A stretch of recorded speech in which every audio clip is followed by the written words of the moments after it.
Hi guys! In this video, I would like to share a few strategies that you might find to be useful, especially if you haven't gotten as many residency interviews as you would like and you're super stressed out. Okay? Hi, I'm Dr. Shah and I am currently a rural family medicine resident, and on this channel I share my experiences as a rural family medicine resident and share the strategies that I learned along the way. So without further ado, let's just get right into it. So I have a couple of 5 rules, okay? 5 rules, and then we're gonna go through some general tips. Okay, so the first rule being, do not give up. Do not give up, okay? Stay focused, and just because it's December does not mean it's all over. It's not over until it's over. So that's the very first rule. Do not give up, okay? Easy peasy. All right, second rule. The second rule is, let me tell you, social media is your friend, okay? So whether you use social media, that is LinkedIn, Instagram, Twitter, I guess TikTok, I don't know about that yet, but maybe TikTok. These are good platforms to actually try to talk to people. I'll just give an example. So when I was interviewing last year and the pandemic hit, right, it was really not possible to do all the in-person stuff that I typically would do. So what I did was all the places that I had interviewed, I was trying to find them on social media, whether it's LinkedIn, whether it was Twitter, whether it was Instagram, you name it, I tried to reach out. And I think in some places it actually worked. You don't underestimate the power of trying to reach out to someone, because I think that now, just being on the other side of it, because I've been interviewing residents, I've been interviewing applicants as well, you can really see that there are some people who kind of like stick out to you, and you see that they're making a huge effort. So, you know, it could be a good thing. Social media is your friend. Definitely try to optimize your use for it. Also, the key thing, speaking of social media, is that be very mindful of your social media, because if a program is interested in you, they could look you up. Not to say that all programs do, but there's a lot of people involved in this like selection process. You have the program director, you have the site director, you have the coordinator, you have the residents, you have the other faculty. There's a lot of people here. So any one of them could technically just look you up and see what they could find. So there's 2 ways of dealing with this.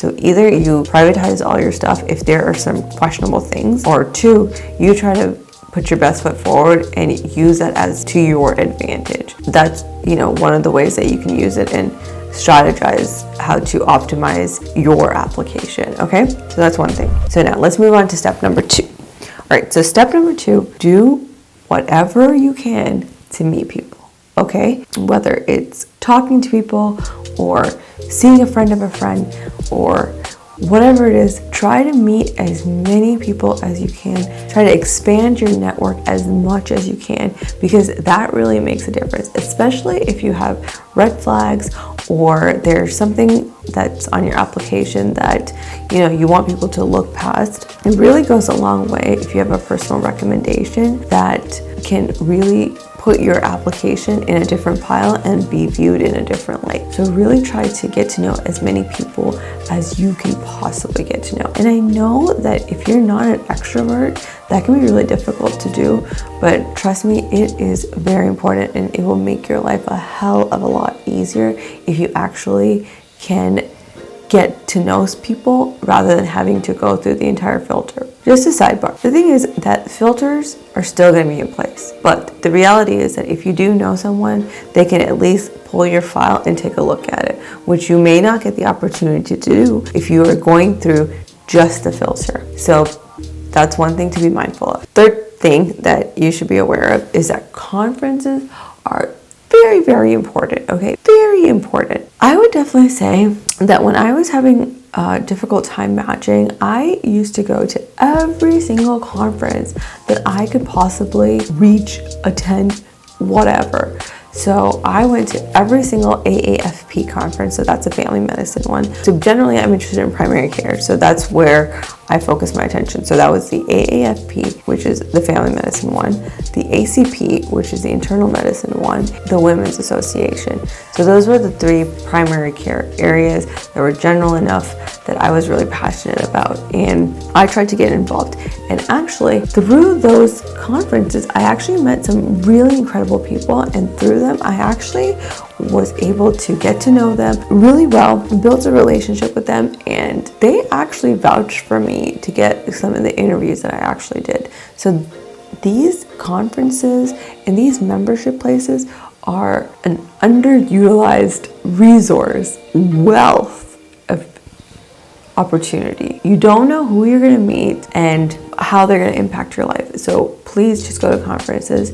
And nowadays you have virtual ones, which honestly, they're a little bit harder to form that same kind of connection with someone, but I would still recommend that you go. So virtual conferences, in-person conferences, go.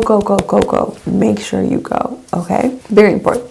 So next tip is a little bit questionable. It can be a little hit or miss, and you're gonna have to really evaluate the type of person that you are and the program that you want to attend and what you actually want, okay? So this is mileage may vary, but email and call programs. So I've heard of people that I personally know that got interviews just because they called every single place that they had applied to multiple times. Like they actually had like an entire list, and they would just go down the list and then do it again and then do it again. It actually worked for them. It personally, for me, it never really worked. Emailing has worked for me, but calling hasn't really worked out for me, but it has worked out for other people that I personally know. I know one person that did that, and they actually were able to secure about 5 or 6 interviews. And a lot of that has to do with timing, because it may be that it was just the timing where he called at the right time, and there was someone who canceled their interview and there was just an available spot. So if you're really desperate and you're willing to just do everything that you can, call and email. It's pretty time consuming, to be honest, and the returns are very questionable. You don't know. It really varies based on the program. Some people probably don't like it. I had one program director tell me that she didn't want to be emailed for questions. So it's going to really vary based on the program. But I mean, what I would say to that is that for me, if the program director doesn't want to be contacted by people who are interested in the program to answer questions about their program, that was a red flag to me. And it's probably a program that I personally don't want to be at. So it was one thing. Speaking of these hit or miss things, I actually heard of a story. I personally don't know this person who's done this, but I have actually heard that there was one person who would actually go and be in the elevator and then just go up and down the elevator and see if they would meet people that they needed to meet. And apparently it worked for them. I don't know if the benefits of spending that much time, I'm not sure. It's a very difficult situation. But my point is that you can really get creative with this and you can find your right fit. Okay, so now we're going to be talking about some general tips, okay? Be strategic about the people that you contact. And when you do contact them, you're making a first impression, okay? Do some research on them. Find out what they like. Find out what their interests are, so that when you email them, it's not just oh, hey, Dr. XYZ, I'm interested in your program. Please consider me for your application. Blah, blah, blah. Sincerely, generic applicant. No, don't do it. Don't do it, because it's literally so lame, okay? Don't do it. But what I would recommend that you say, be okay, hey, Dr. XYZ, I see that you have an interest in this. I find it particularly interesting as well, and this is the work that I have done in this area. Is there a way that I could get involved? And I would love to talk with you a little bit further about XYZ topics. Sincerely, generic resident. And underneath that, make sure you have your AAMC ID number and have all your information. Okay, some people also include their scores. Some people don't. I mean, it could go both ways. So that's another thing, is just make sure when you're contacting them that it's very mindfully done and you're not just oh, hey, yeah, I really like your program. It's really good. Would you look at my application? Yeah, because honestly, that's lame and we're just going to laugh, just telling you.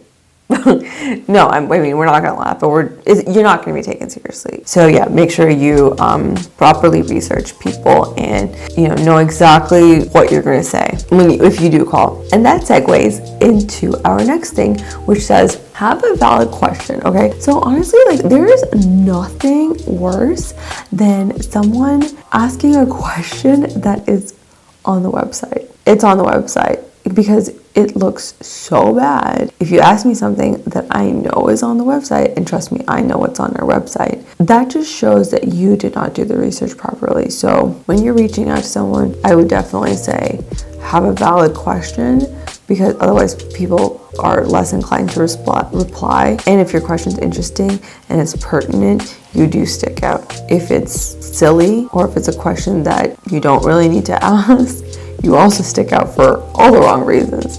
So just keep that in mind. So the last tip that I would say is that make sure you look and sound energetic, okay? So be happy, be positive, be enthusiastic. And if you're not, I mean, ideally you would want to be all these things, but even if you're not, fake it, okay? Fake it till you make it, because literally, I can tell you, everyone likes to be around happy people, okay? And fun people and positive people. Residency is very stressful, okay? It is very stressful on its own, separately. You do not want to be working a billion hours with someone who's a crappy pants, okay? It is not fun, okay? Especially when you're reaching that 14th hour, it gets old real quick. So even if you're not necessarily feeling confident and positive and excited, get yourself in that mind space and project that, okay? Because that is what people want to be around. Don't be a Debbie Downer. It's not cool. So these are my strategies on how to hopefully try to increase the number of interviews that you had. Don't give up. It's only December, and I know it's incredibly stressful and it's terrifying, but it's not over yet, okay? So do not give up. You only need one interview to match, and you got this, okay? Until next time, bye. Last but not least, general tip. Make sure you look and sound happy and enthusiastic and happy, just and positive. She is a princess. So make sure you sound and look enthusiastic and happy and positive, not in like a manic, crazy person way, but you just want to seem very energetic. Right.